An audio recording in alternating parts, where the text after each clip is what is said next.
première fois. Le 0.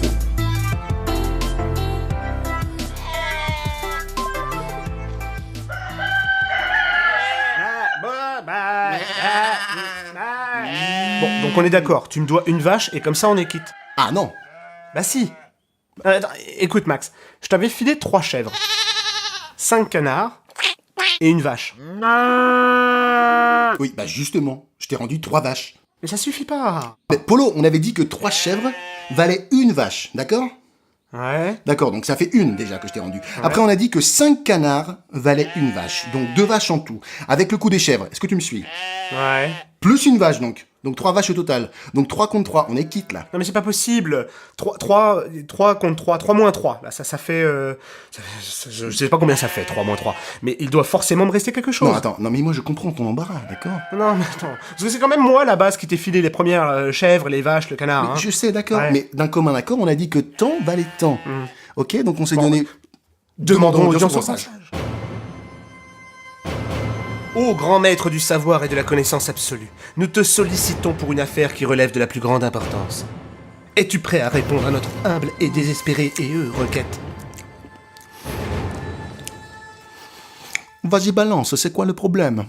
Grand Pop, voici notre souci. D'accord, donc ça fait une déjà que je t'ai rendu. Après on a dit que 5 canards valaient une vache, donc 2 vaches en tout. Avec le coup des chèvres, est-ce que tu me suis? Plus une vache donc 3 vaches au total. Donc 3 contre 3. Et fondamentalement, la question est, que reste-t-il quand on fait 3 moins 3? 3 moins 3. 3 moins 3, tu dis. Elles sont comment tes vaches? Bah, plutôt jolies. Et les siennes, elles sont comment ces vaches à lui? Bah, elles sont plutôt jolies aussi. Je vois. Et ces chèvres, comment elles sont ces chèvres? Grasses.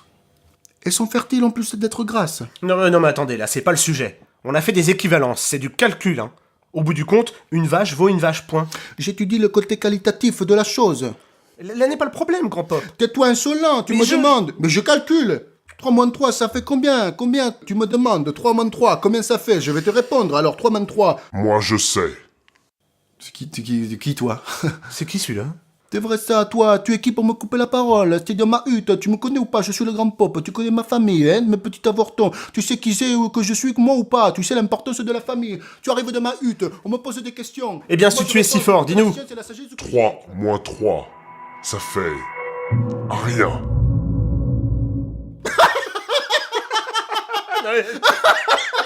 Oh le mec! Oh, je vais crever! 3 moins 3, il dit rien! Ça veut dire quoi, rien? C'est le vide, le néant, l'absence. Rien, c'est le zéro. Vous êtes quitte. Ouais, ok, il a raison. Zéro.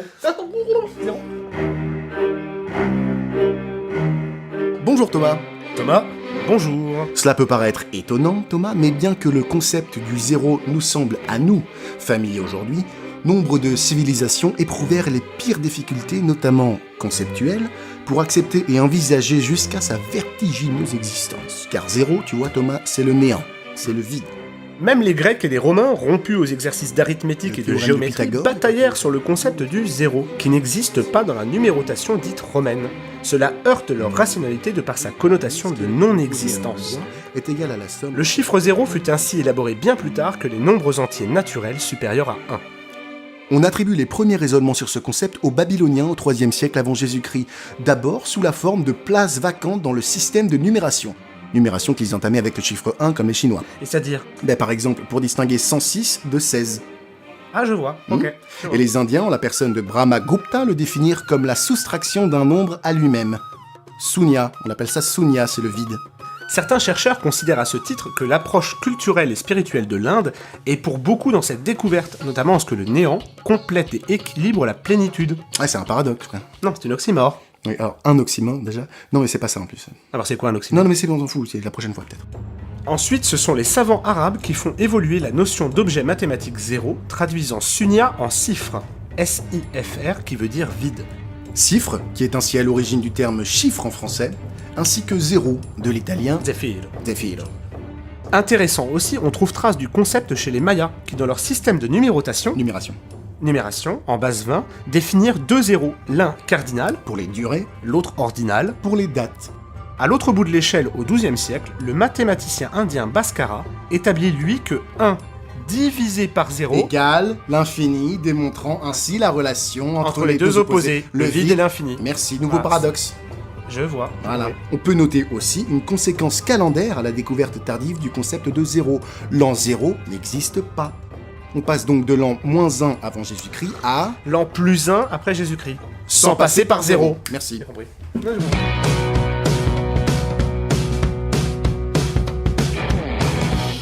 La première fois, une série audio d'investigation par Thomas Jude et Thomas Serrano. Merci Thomas. Thomas, merci.